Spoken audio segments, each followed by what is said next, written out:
structure where, on a longer-term basis, volunteers with technical talent can support small business. Sure.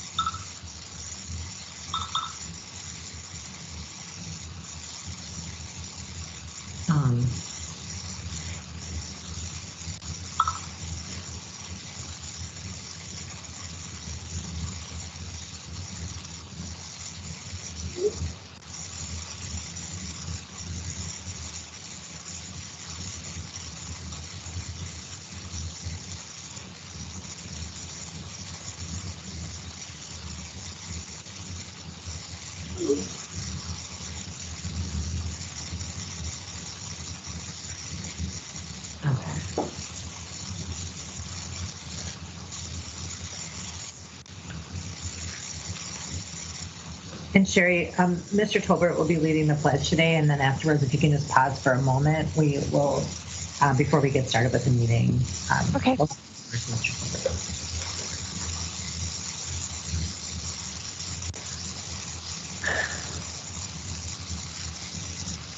All right, I will begin my demoting of the people activity.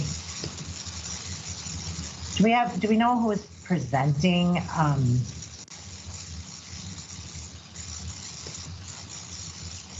No. It mainly depends on if the council members have questions or not. Okay. We will. We can always make them a presenter if we need to. So my.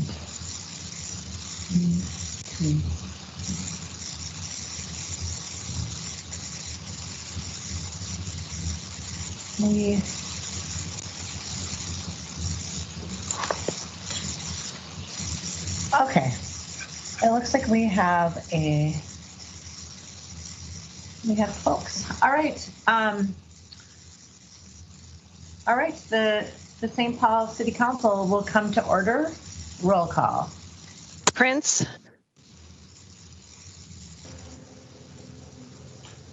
she here? I saw Miss Prince, and then it said she was leaving, so maybe we can come back to her. Okay, again. sure. Tao. Here. Tolbert. Here. Yang. Here. Jalali. Here. Naker. Here. Council President Brenmon. Here. And last call, Councilmember Prince. Here. 7 present, no one absent. Please stand and join Councilmember Tolbert in the Pledge of Allegiance. I pledge allegiance to the flag of the United States of America and to the republic for which it stands, one nation, under God, indivisible, with liberty and justice for all.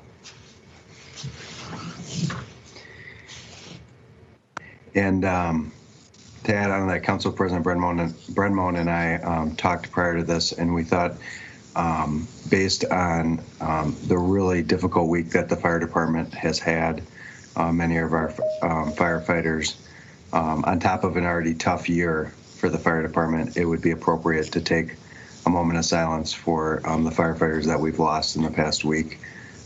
It's been a really tough week for the fire department, and then it's a group of people we don't even need to know their individual stories, but we know that they've helped save lives and help people along the way and dedicate their lives to public service. So a brief moment of silence.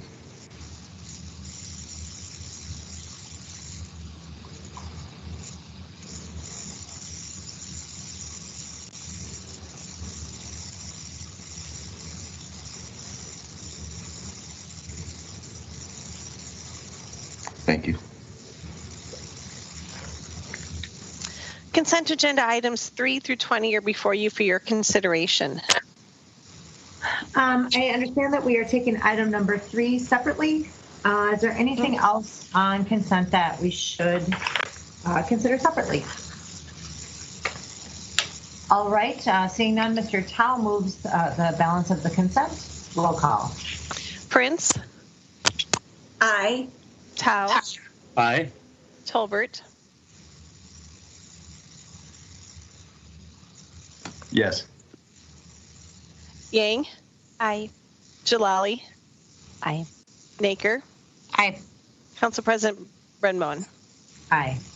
7 in favor, no one opposed. The consent agenda is adopted as amended. Item number 3, Resolution 20-1205, supporting the United States Postal Service. Thank you. I'm very proud to announce that today we have with us Erin Young, who is president of the Twin Cities American Postal Workers Union Local 7019. When the difficulties with the announcements were coming out about the U.S. Postal Service changing procedures and the potential impact it could have on our communities in terms of the ways in which they rely on the Postal Service to receive medication, to receive checks and Social Security and so forth. And then the potential impact on voting. It became something of broad concern to our whole community. And I have a wonderful constituent by the name of Timothy Franklin who reached out and asked if we would consider bringing forward a resolution in support of the recent House File 8015 that would postpone any changes in the Postal Service procedures until after the elections, going back to January of this year, so that none of the procedures would be impacted. So I'm very grateful that Erin was willing to be with us today. Erin works at the Twin Cities Postal Data Center, and we are delighted to have him with us. Thank you, Erin. Thank you, Mr. Young. Welcome to the St. Paul City Council. It's wonderful to have you here. Thank you all for letting me speak today. I appreciate your time. And as Jane said, I am here to give you a little snapshot of what's been happening with the Postal Service this year. And before I continue, I just want to make it clear that I'm here speaking to you today in my capacity as the president of the Egan Local of the American Postal Workers Union, and I'm not an official representative of the Postal Service in the course of these discussions. So as Jane said, this has been a very troubling and difficult year for us. When COVID really took hold earlier this year, postal workers across the country found themselves on the front lines of the pandemic struggle. The lockdowns of various businesses and other federal agencies began to, pardon me, I'm having trouble reading my own notes. It became a commonplace for the Postal Service was rightly deemed as an essential service, and we were exempt from a lot of the closures. So as such, a lot of the members in our own union of the American Postal Workers Union, as well as the members of the National Association of Letter Carriers, the National Rural Letter Carrier Association, and the National Postal Mail Handler Union, we all found ourselves in the unenviable position of risking our health, the health of our loved ones, and in some cases our very lives, to ensure that our patrons, who are the American public, received such items as life-saving medications, packages ordered from the increased time that we were all spending online, and other services that were essential to keeping our public safe and keep the economy running. According to a recent article that I read in the Government Executive, which was dated on May 21st, so the numbers have likely increased since then. And these numbers that I've read may have even been underreported. But a total of 60 postal workers as of May the 21st had died from COVID-19 symptoms. 2,400 had tested positive, while 17,000, or 3% of the total USPS workforce, had been sent home on quarantine. And just speaking from the employees in my own center, I know we've had at least 2 or 3 confirmed cases, and more than that I know have been tested and mercifully came back negative.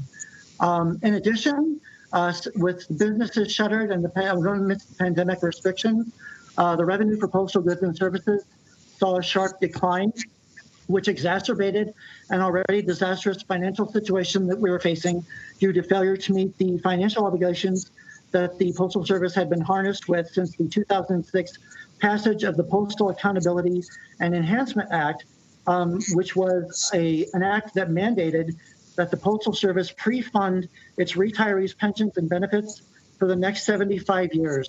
And considering a lot of the folks that I've spoken to have identified that passage of that act as being the beginning, or the,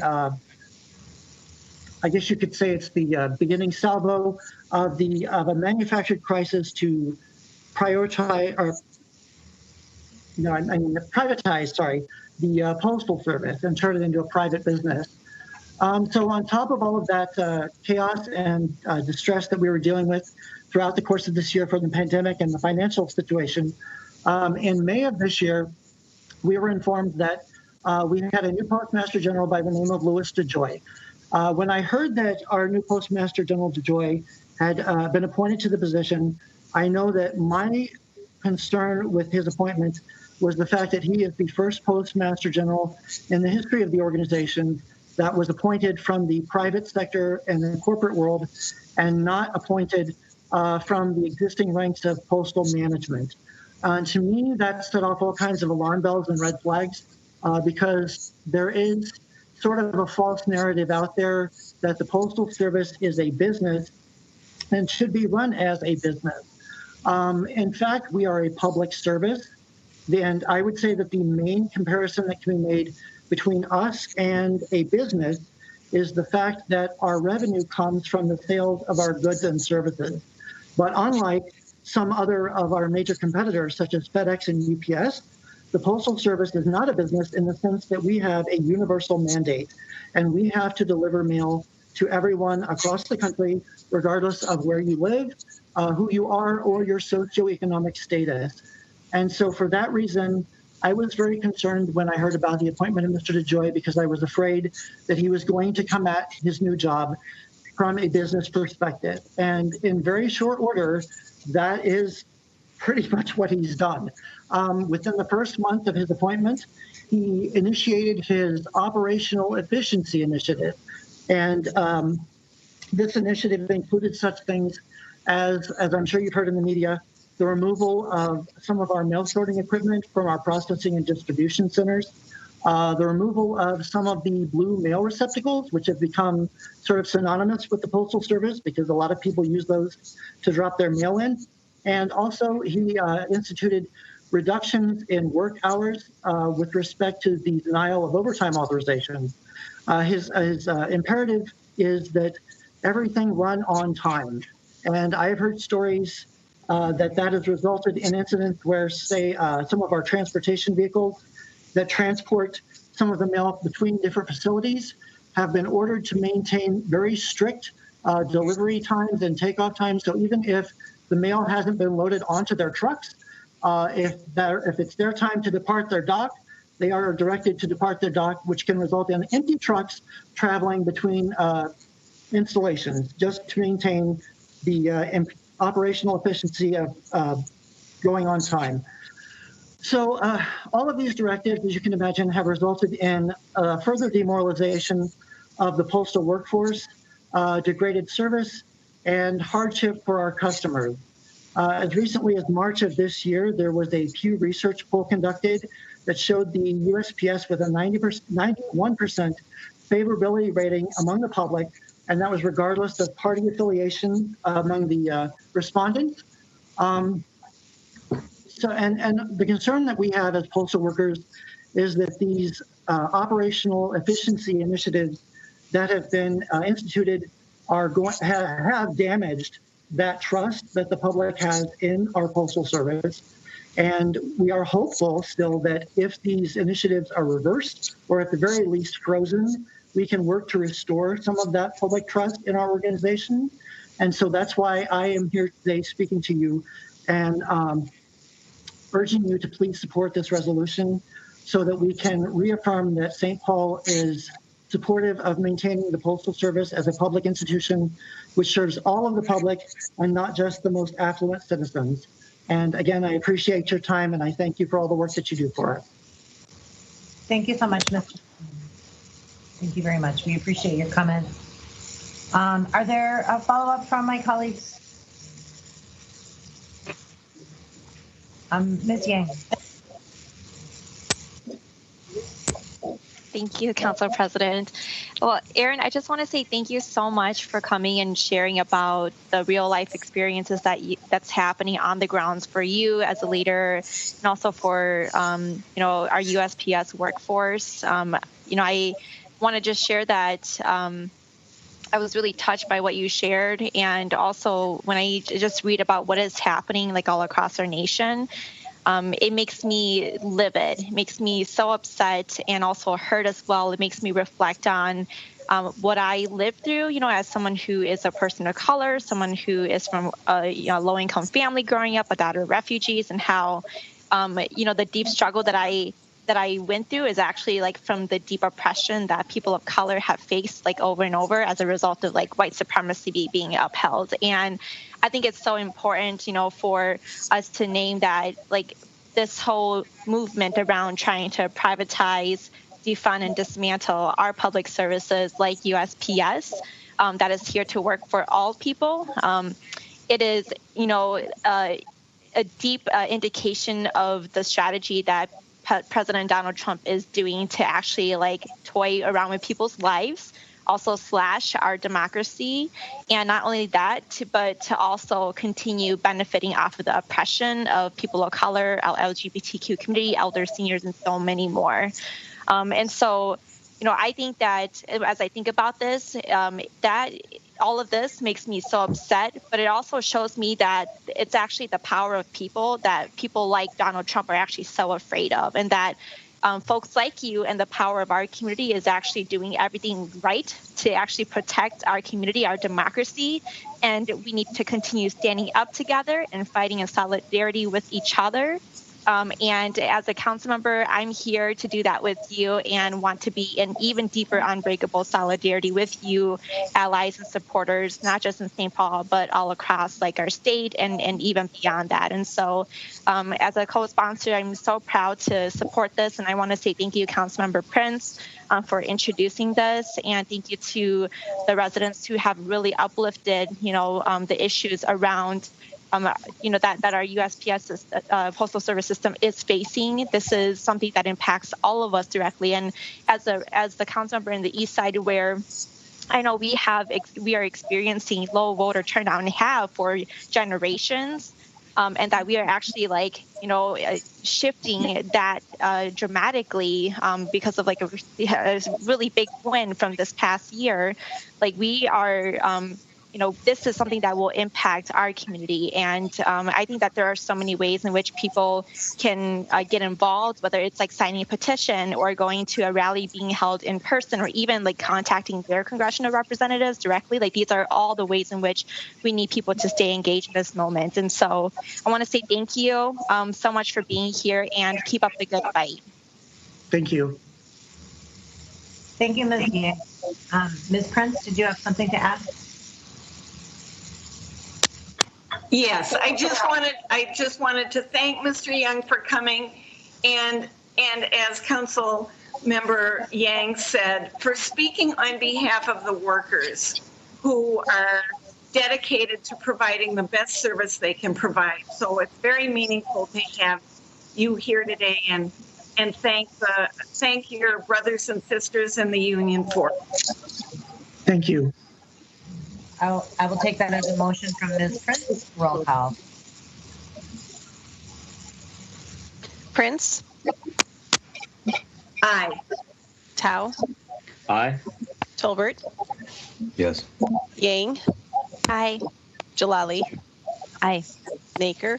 Aye. Council President Brenmon? Aye. 7 in favor, no one opposed. The resolution is adopted. All right. Item 21, final adoption of ordinance 20-11, amending the appendix to chapter 409 of the legislative code pursuant to section 17.07.1 of the charter and section 409.20 of the legislative code to create an additional commercial development district at 974 7th Street West. And this is before us for a final vote. Is there final thoughts on this before we move to a roll call? Seeing none, Ms. Naker moves approval. Roll call. Prince,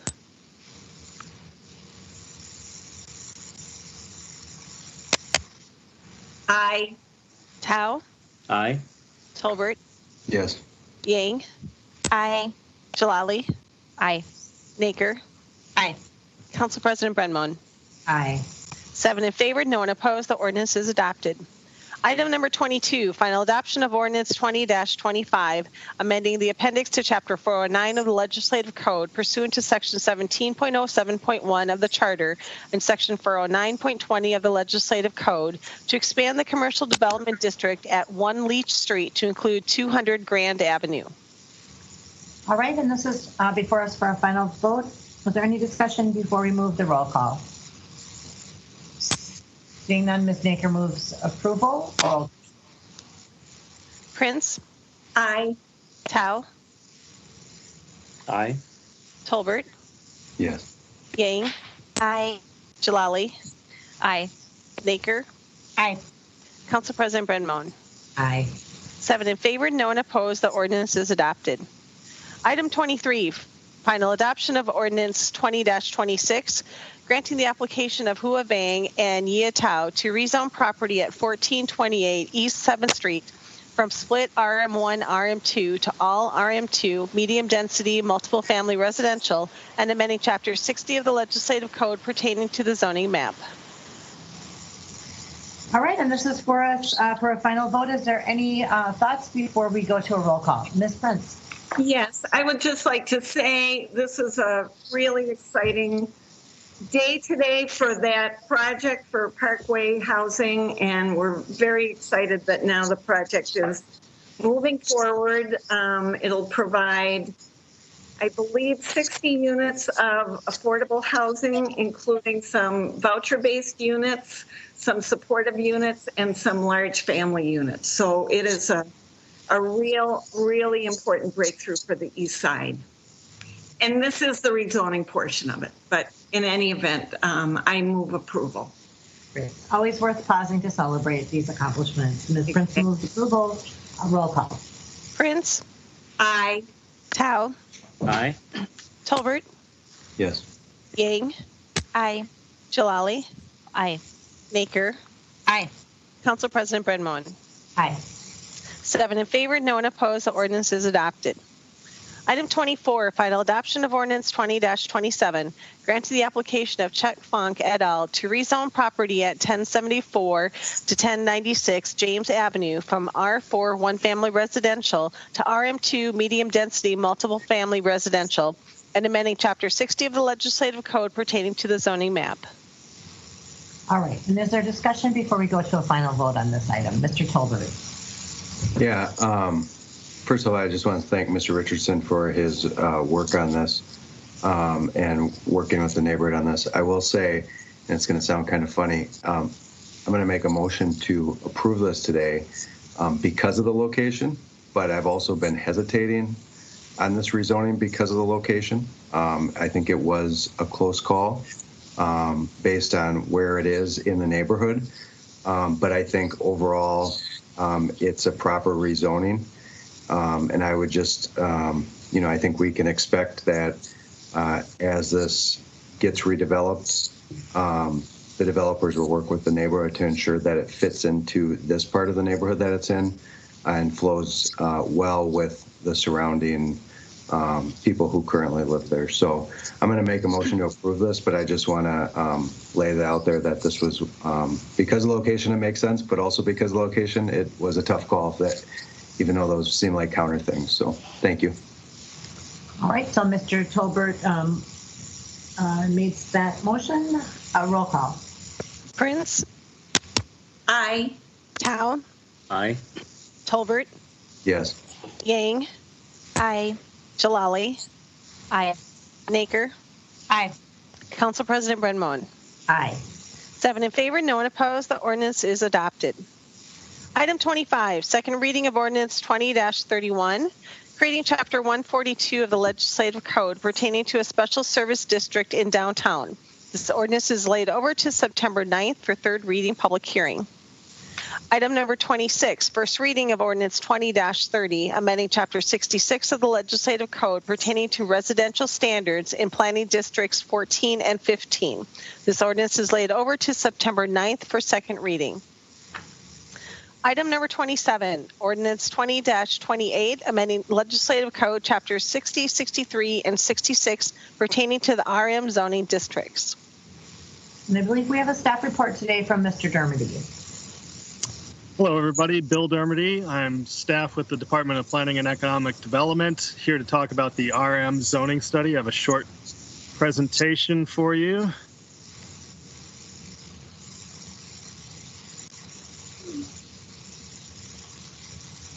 Is that visible? Yep, we can see it. Great.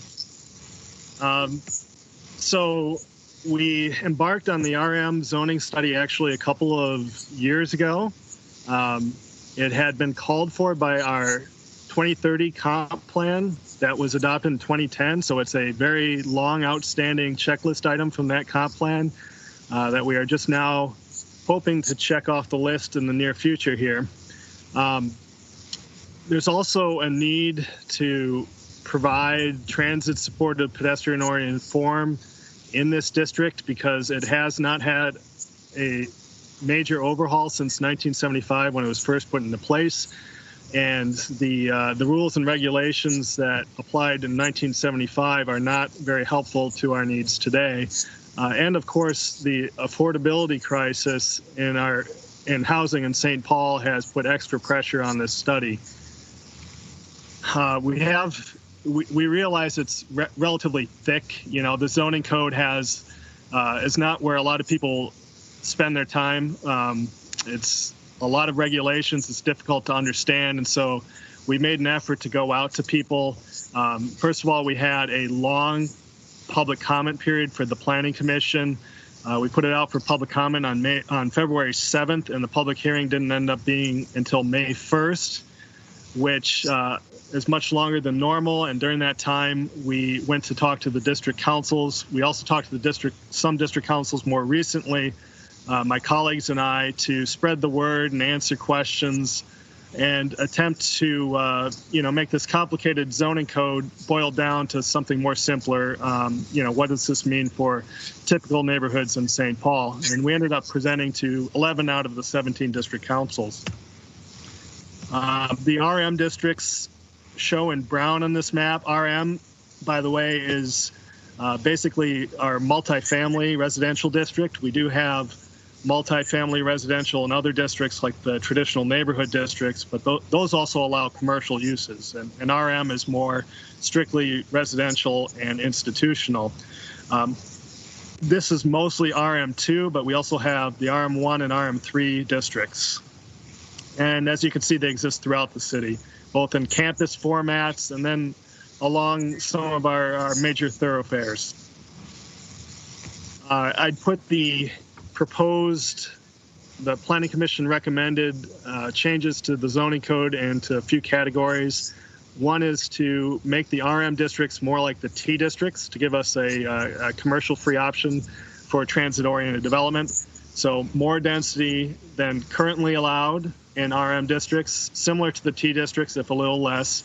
The design standards become more pedestrian-oriented. Actually, most of the T district design standards are adopted into the RM districts. The picture in the bottom is typical, where the buildings are encouraged to be up near the street with lots of windows, landscaping to make the pedestrian life more comfortable, which is in many ways the opposite of the old 1975 regulations that have only been tweaked in recent decades. Also, the parking is waived near the green line. Within a quarter mile of University Avenue, there is no parking requirement if this proposal goes through. That's already the case in the T districts. Second group of changes is basically focused on missing middle. It's very hard to do 3+ units in the RM districts on your typical single-family sized lot, the 6,000 square foot lot that we see up and down those corridors on the map I showed earlier. There's a 9,000 square foot minimum right now to do a triplex, and there's a 35% maximum lot coverage, both of which are very restrictive and make it difficult to do a triplex, fourplex, sixplex on many of these corridors where it might otherwise make sense. And finally, Planning Commission is recommending, very proud to recommend an affordable housing bonus as part of these changes. Of course, more density is being recommended, but if you want to go even higher with density through the floor area ratio, that's a technical term that regulates density, you can get a bonus for floor area ratio by providing some amount of affordable units legally binding for 15 years at 60% area median income. If you provide 10% of the units as affordable, you get a bonus. You provide 20%, you get an even bigger bonus. We've run the numbers initially internally on this, and we think it might be attractive to developers, and it's a way to get affordable units without necessarily a city subsidy being involved. Perhaps the additional market rate units could pay for some affordable units. I also want to focus on some issues that were raised in public testimony, just provide a little background related to them. We had several comments related to height. What's being proposed by the Planning Commission here is no change to the base maximum heights from what code is today. And also a conditional use permit option in the RM2 district to go up to potentially 75 feet in height. Parking is also addressed in the comments in both directions, being a problem and an opportunity to loosen the restrictions. What's being proposed here is only to reduce the parking requirements along major transit, so eliminating the requirement near the green line and reducing it along other transit ways. And this just aligns the RM districts with the T districts, with the traditional neighborhood districts. Any other changes are proposed to wait for the upcoming parking zoning study, which will take a comprehensive look at all of our parking regulations in the city.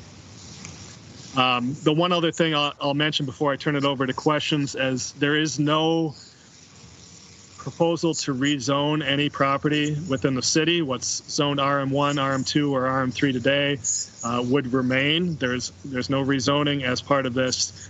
And if anything were to become non-conforming because of the code changes, it would be legal non-conforming, also known as grandfathered, and so it could continue in perpetuity as long as it did not expand. With that, I'll turn it back to Council President Bren Moen for any questions. All right. It looks like we have a few questions. Ms. Jalali, then Ms. Naker, then Ms. Prince. Let's start with Ms. Jalali.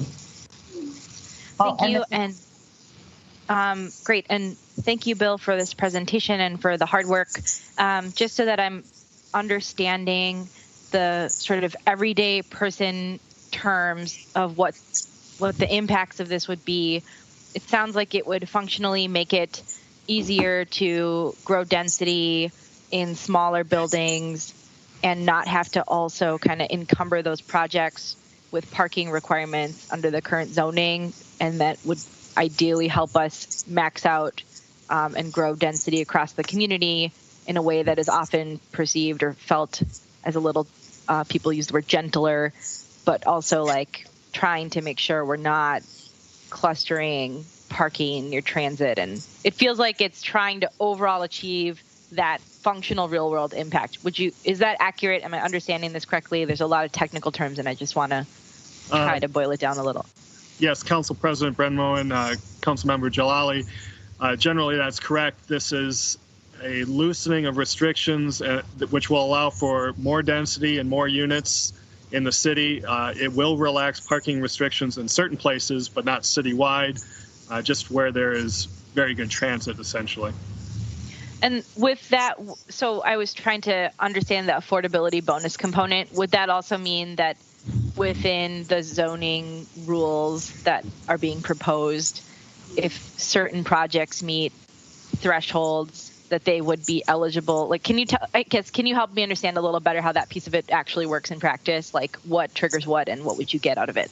Sure, Council President, Council Member. There is a proposal to regulate density by floor area ratio, which is essentially how much floor area you have in the various stories of a building divided by the area of the lot. And, if the maximum floor area ratio is 2.25 as is proposed in RM2, but it's an affordable project that provides, at least 20% of the units being affordable, they could actually increase that FAR from 2.25 to 3.25. So they could add more units overall, more density than they otherwise could if they were not providing any affordable units at all. Okay, so it would help connect the size of units to affordability in a way that's more accommodating of overall affordability? The number of units, not the size. Number, okay. Yes. Yes, okay, sorry. I'll hold for now. If other people have questions, I do have comments, but I'll wait because people always turn the questions into comments, and I'm trying not to do that, so thanks. All right, so Ms. Naker, Ms. Prince, and Mr. Tao have questions. Thanks so much, Council President. Thanks, Mr. Dermody. I appreciate all the work that's gone into this and the engagement that's gone into this. I have 3 questions. I'm just going to ask them all together and then let you respond. First, I so appreciate the affordable housing bonus. I think that is so critical. And when we don't yet have tools like inclusionary zoning, I think these density bonuses are exactly what we need. I'm curious why we talk a lot about how 60% AMI is actually above market rate in many of our neighborhoods, and I'm wondering why 60% was chosen rather than 50% or something lower. My second question is that 75 feet with a cup seems like a lot more than gentle density, especially given that I think that the current height limits are 55, something like that. And you can correct me if I'm wrong. So where did 75 feet with a cup come from? Why was that the number? And then finally, I want to acknowledge District 16 Summit Hill Association did an immense amount of research and work, and my colleagues, I'm sure, saw. I think fully half of the public comment pages received were from Summit Hill. And I want to acknowledge that work. I think no matter what the outcome is, that amount of research and diligence and thoughtfulness should be applauded. And a number of their recommendations actually align with what is being proposed here, but there was one overall point that they made that I would love for you to speak to, which is they were talking about how they were recommending that density be achieved more through bigger buildings that take up more of the lot but are lower overall in height. And their point was that can still yield the same amount of density as a really tall building taking up not as much of the lot surrounded by surface parking. And that was kind of their concern, was that this would lead toward tall buildings surrounded by seas of parking rather than squatter buildings with just as much density. Can you speak a little bit to why their recommendation on that point was not ultimately what was supported by the Planning Commission? Thank you, Council President, Councilmember Naker. First question, affordable housing, why 60% area median income, which tends to be around or just a little bit below market rate in many parts of the city? It's because this is being structured as a bonus where we're attempting to get affordable units without a city subsidy. So this is clearly not going to solve the affordability problem in the city overall. But if we're attempting to get any legally binding help without a city subsidy, it will get more units if we're aiming a little bit higher with that income. So 60% is also needed, as is 50%, 30%. All of it is needed. My department has looked at and may start up in the future an inclusionary zoning policy, which is more about mandating affordable housing. With this, the Planning Commission and staff wanted to structure it to make sure it did not deter development and that it was only a bonus, and that's why those numbers were set at the levels that they were, or that was the intent anyway. Second question, 75 feet. In the RM2 district, the maximum height is 50 feet. And with the allowance of 75 feet with a CUP is what's being proposed. That's the new part. The existing base height is not proposed to change. 75 feet can be a lot in a lot of circumstances.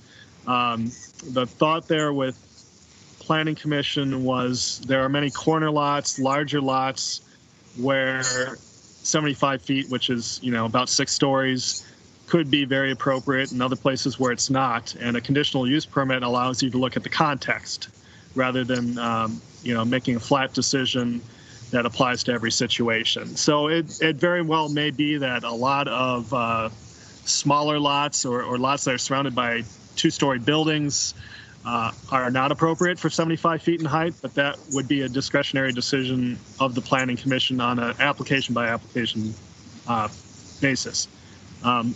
When this went out to public hearing, we had proposed 70 feet. The Planning Commission had, and we did get some feedback that there is a fire code regulation that kicks in at 75 feet. So that was adjusted upwards just 5 feet to match that regulation, because you might as well for convenience. And then finally, the Summit Hill Association letter, which touched on a lot of topics, but one of their main points was that shorter, wider buildings could provide a lot of density. And that is true. That is, we have done some analysis on that, and compared to existing zoning, shorter, wider buildings could provide a lot more density than you can do in RM1, RM2, and RM3 today. However, the Planning Commission was not comfortable just doing better than the existing regulations. They did not feel comfortable reducing the height and being more restrictive in these districts in any way compared to what we've had in the previous decades. They did not want to go down. They wanted to either stay the same or go up with these restrictions. So hopefully that answers your questions. Great. Ms. Prince and then Mr. Tao.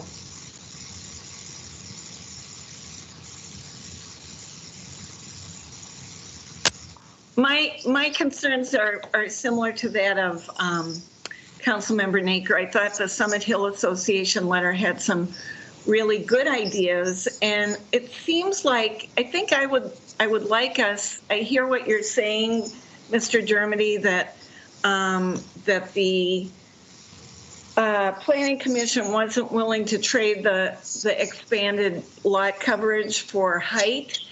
I wonder if this is something we could look at a little bit more in this intervening week, to just think about whether there is some place to get there, because I did think that was a really good recommendation in terms of some of our older neighborhoods, and also basing it on the historic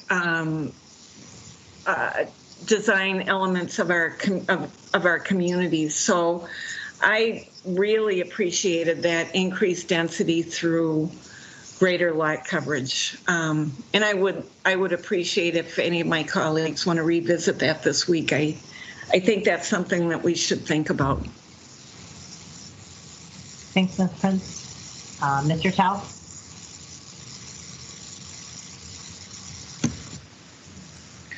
Bill, thank you for your presentation.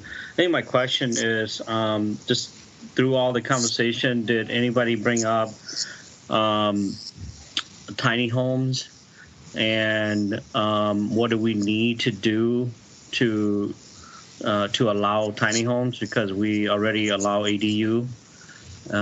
Some of these lots, the city lots, are pretty small, but if tiny homes, you could probably put 2 or 3 of them on a lot. And so I'm just curious where that's going.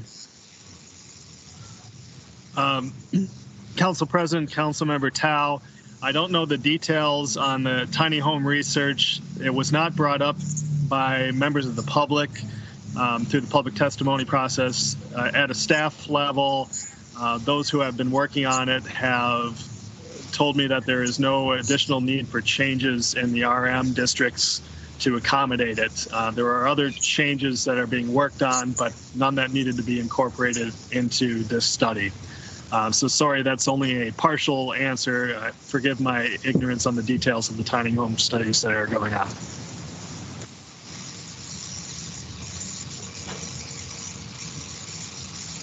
Does that answer your question, Mr. Tao? Yeah, and I'll do a follow-up. That's something that I'm interested in. Okay. Okay, thank you. I'm looking at Ms. Pence, your hand's still up, I think, from earlier question, or did you have a follow-up? You're good? Okay, great. All right, well, Mr. Dermody, thank you for answering questions. Ms. Jalali, did you still have comments to make?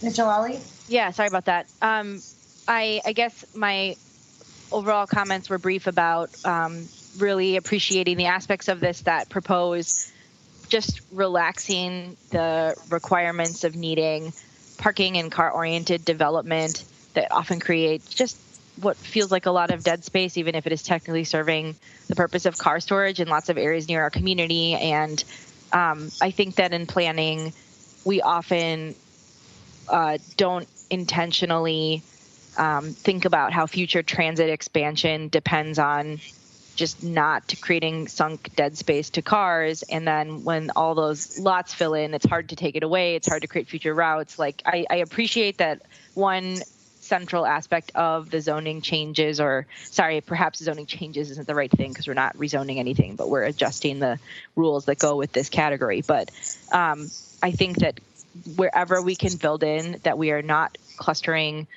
car-oriented land use near major transit corridors is important. When I look at the map that I got of where RM zoning is, it is heavily along parts of the areas of cities where I represent that include major bus rapid transit, past, present, and future. Of course, the Greenland corridor, all the routes that are really important and really need support in a pandemic. So I feel supportive of that and appreciate you sharing more about the long-running effort. These are the slow burn changes that in a year that has felt like an emergency to an emergency. We aren't used to thinking like this as much as I'd like us to be during this year because it's just been a lot every week, and this reflects a lot of work. So I appreciate that a lot. Thank you. Well, thank you. Thanks, everyone, for their questions and comments. I think having this presentation by Mr. Dermody is helpful in understanding what's our intention here and what are the ins and outs, and I appreciate the time here to have this conversation. Ms. Prince has her hand up. Yeah, sorry about that.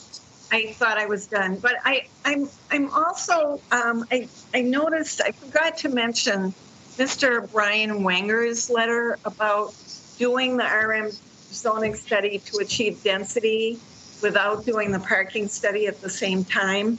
Could you address that, Mr. Dermody? Because it does make a lot of sense.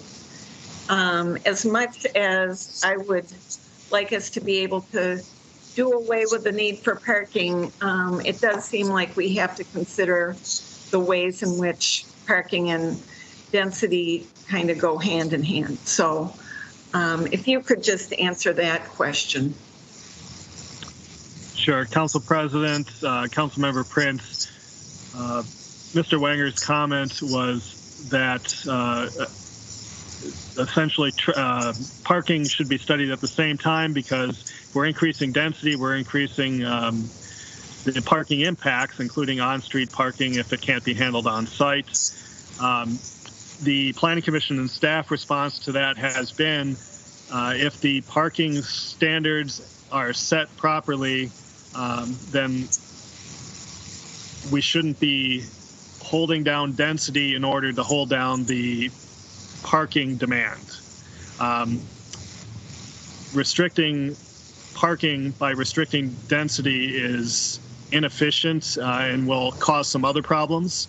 The parking study that's upcoming is very important, but we shouldn't hold this study up for that very big and important study. If the parking requirements are set in the right place by the parking study, then these issues shouldn't be an issue.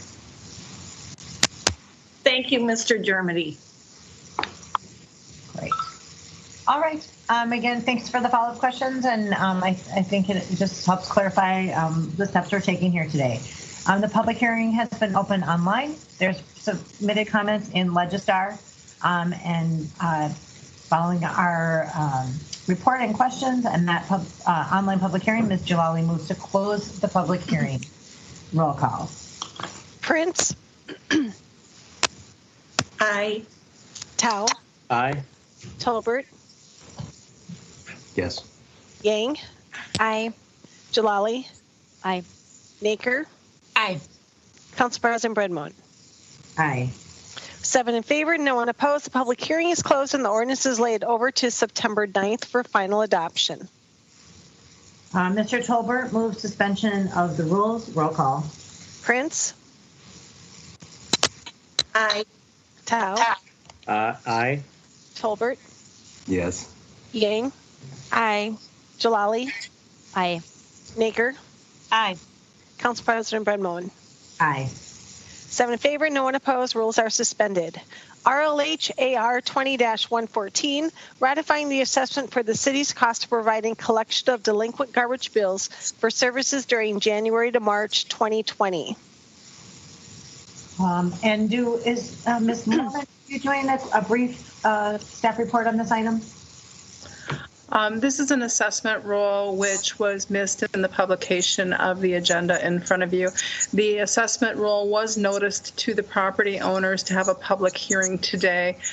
Therefore, I'm asking that the council consider the item and continue the public hearing to next week so that if anyone was confused, they have adequate notice. Thank you. All right. Thanks for that report. So, Ms. Prince would move to lay the matter over for 1 week. Roll call. Prince, Aye. Tao, Aye. Tolbert, Yes. Yang, Aye. Jalali, Aye. Naker, Aye. Council President Bredmont. Aye. 7 in favor, no one opposed. The public hearing is continued to September 9th. Ms. Naker moves suspension of the rules. Roll call. Prince, Aye. Tao, Aye. Tolbert, Yes. Yang, Aye. Jalali, Aye. Naker, Aye. Council President Bredmont. Aye. 7 in favor, no one opposed. Rules are suspended. Resolution 20-1244, approving the waiver of the 45-day notice requirements to issue a liquor on sale Sunday, liquor outdoor service area, and entertainment licenses with conditions to Elote's Wood-Fired Grill, LLC, doing business as Elote's Wood-Fired Cantina for the premises located at 928 7th Street West. Ms. Naker. Thank you. Thanks to my colleagues for being willing to bring this in under suspension. This was a case where everything was ready to go and it just kind of missed the deadline by a little bit to be on our agenda earlier this week. And patio season is drawing to a sad close. So I think the developers here are really eager and the business owner to get going with this liquor license. So I move approval. And I will support that motion. And I just want to firmly push back that patio season is not coming to a close. I am going to drag it out as long as humanly possible. But at the same time, appreciate the urgency of diving in and taking full advantage of it. I'm just not ready to give up yet. But I support your motion. Any other discussion on Ms. Naker's motion? Seeing none, roll call. Prince, Aye. Tao, Aye. Tolbert, Yes. Yang, Aye. Jalali, Aye. Naker, Aye. Council President Bredmont. Aye. 7 in favor, no one opposed. The resolution is adopted. For the following cases, no objections to the legislative hearing officer's recommendations were received. Therefore, she recommends adoption of items 28, RLHTA 20-473, 96 Atwater Street. Item 29, RLHTA 20-514, 456 Blair Avenue. Item 30, RLHTA 20-513, 706 Blair Avenue. Item 31, RLHTA 20-506, 1482 Blair Avenue. Item 33, RLHTA 20-491, 236 Charles Avenue. Item 34, RLHTA 20-516, 995 Cromwell Avenue. Item 35, RLH SAO 20-10, 199 Duke Street. Item 36, RLHTA 20-472, 913 Earl Street. Item 37, RLHTA 20-476, 1188 Edgerton Street. Item 38, RLHTA 20-479, 2329 Ellis Avenue. Item 39, RLHTA 20-492, 687 5th Street East. Item 40, RLHTA 20-499, 687 5th Street East. Item 41, RLHTA 20-471, 1225 4th Street East. Item 42, RLHTA 20-518, 115 Geranium Avenue East. Item 43, RLHTA 20-470, 661 Geranium Avenue East. Item 44, RLHTA 20-465, 967 Geranium Avenue East. Item 45, RLH SAO 20-15, 400 Hatch Avenue. Item 46, RLHTA 20-464, 1122 Jackson Street. Item 47, RLHTA 20-478, 115 Jessamine Avenue West. Item 48, RLHTA 20-351, 1058 Jesse Street. Item 49, RLHTA 20-349, 870 LaFond Avenue. Item 50, RLHTA 20-481, 903 Lawson Avenue East. Item 51, RLHTA 20-474, 1028 Lawson Avenue East. Item 52, RLHTA 20-490, 152 Mariah Street or Avenue. Item 53, RLH FCO 20-98, 905 Maryland Avenue East. Item 54, RLHTA 20-350, 1088 Pacific Street. Item 56, RLHTA 20-466, 1033 Rainy Avenue. Item 57, RLHTA or RR 20-35, 1179 7th Street East. Item 58, RLH FCO 20-104, 440 University Avenue. And lastly, item 59, RLHTA 20-528, 665 Virginia Street. And the motion is to adopt all of these items. All right, Mr. Tao moves to adopt these items. Is there any discussion on that motion? Seeing none, roll call. Prince? Aye. Tao? Aye. Tolbert? Yes. Yang? Aye. Jalali? Aye. Naker? Aye. Council President Brenmon? Aye. 7 in favor, no one opposed. The public hearings are closed and the resolutions are adopted. For the following case, no objection to the legislative hearing officer's amended recommendation was received. Therefore, she recommends amending and adopting item 55, RLHTA 20-519, property at 106, 108, 110, or 1106, 1108, and 1110 Payne Avenue. And again, it's adopt as amended. All right, so Ms. Yang moves to amend and adopt this item. Any discussion on that motion? Seeing none, roll call. Prince? Aye. Tao? Aye. Tolbert? Yes. Yang? Aye. Jalali? Aye. Naker? Aye. Council President Brenmon? Aye. 7 in favor, no one opposed. The public hearing is closed and the resolution is adopted as amended. For the following item, the legislative hearing officer's recommendation is contested and additional testimony from the appellant is in the record. A staff report is available if requested. And the legislative hearing officer's recommendation would be to adopt. Is it actually, could we just have a quick report from Ms. Mormon? Is it adopted as recommended with the additional 1 foot? Ms. Mormon? Yes, this is RLHOA 20-7 for 1055 Bradley Street, and the appeal was a denial of a request for a fence variance. The appellant was looking for a 3-foot variance, which would allow for a 10-foot fence on a residential property. My recommendation is that the council grant a 1-foot variance because of the terrain, and that would bring the total height of the fence allowed to be 8 feet. And that is actually what the level is. That's the maximum in commercial districts. So that is a substantial variance. Okay, thank you, Ms. Mormon. So I would move the recommendation of the legislative hearing officer in this case. Is there discussion on that motion? All right, seeing none, roll call. Prince, Aye. Tao, Aye.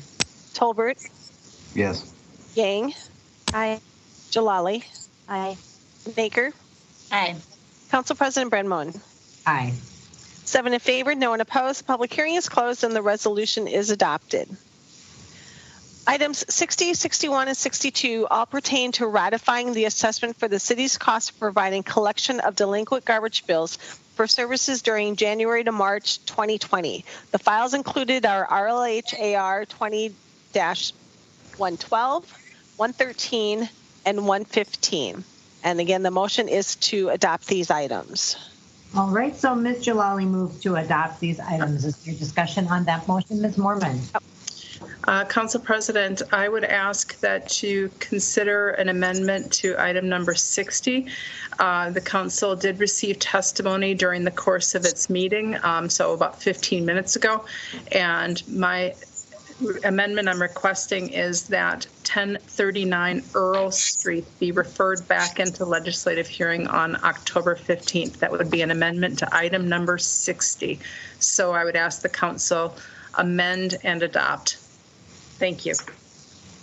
All right, so Ms. Jalali moves to amend and adopt given the information Ms. Mormon just shared. Is there any discussion on that motion? Seeing none, roll call. Prince, Aye. Tao, Aye. Tolbert, Yes. Yang, Aye. Jalali, Aye. Baker, Aye. Council President Brenmoen. Aye. 7 in favor, no one opposed. The public hearing is closed and the resolutions are adopted as amended. That brings us to the bottom of our agenda today. Is there anyone who has news from the ward to share? My eyes always wander right to Councilmember Prince, who is always prepared for this moment. I do not see a hand up. Oh, there it is, Ms. Prince. Well, I don't have an event, but as long as you call on me first, I will just wish all of you and our whole community a lovely Labor Day weekend. That's great. Thank you for that.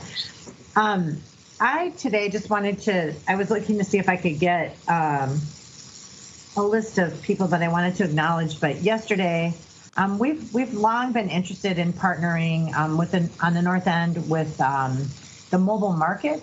Wilder used to have the mobile market with the converted school buses where they brought groceries into neighborhoods that had food deserts, and that is now operated by an organization called the Food Group.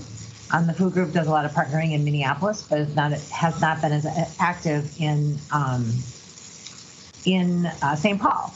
And I want to give a huge hat tip to Hua Jung Kim, my legislative aide, who really moved mountains to organize an open air market in the North End at Marydale Park this weekend. We anticipated that at a first time event, we might see, yesterday we were afraid it was going to be 1 or 2 people, but we planned for 60 and we saw over 120 folks come through a food line to receive healthy food items such as milk, eggs, rice.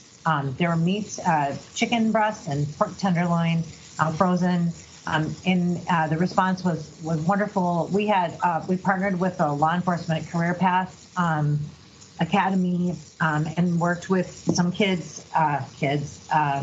young people who spoke Karen and spoke Hmong and were able to come into apartment buildings and door knock and invite people out to join us for the event. And so we probably saw a kind of engagement that is atypical in the neighborhood, where people are more hesitant to join in. We definitely think we need to add music next time so that they come and stay a little bit longer. We also partnered with the Karen Football Association that's working to build a national Karen soccer team. But they're too cool and they call it football. The event ended up scheduled for 2 hours. It only went for 35 minutes because we got rid of all of the food that quickly. I will say the tofu was the last thing to go. I'm not surprised.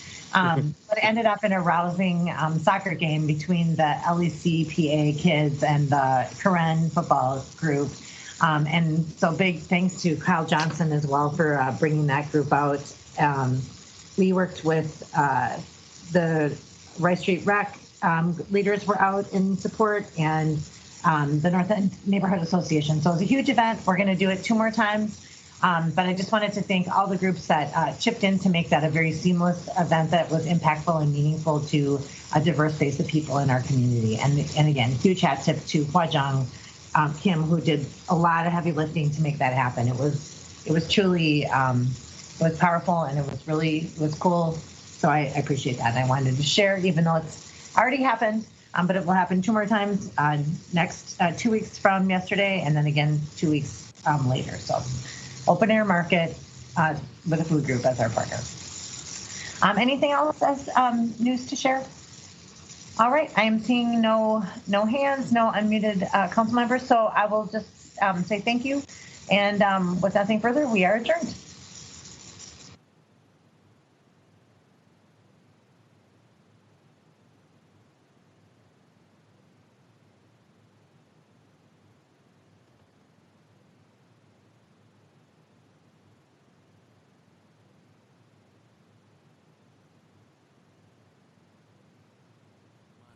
Enjuague las manos, seque las manos con una toalla limpia, cierre el grifo con la toalla.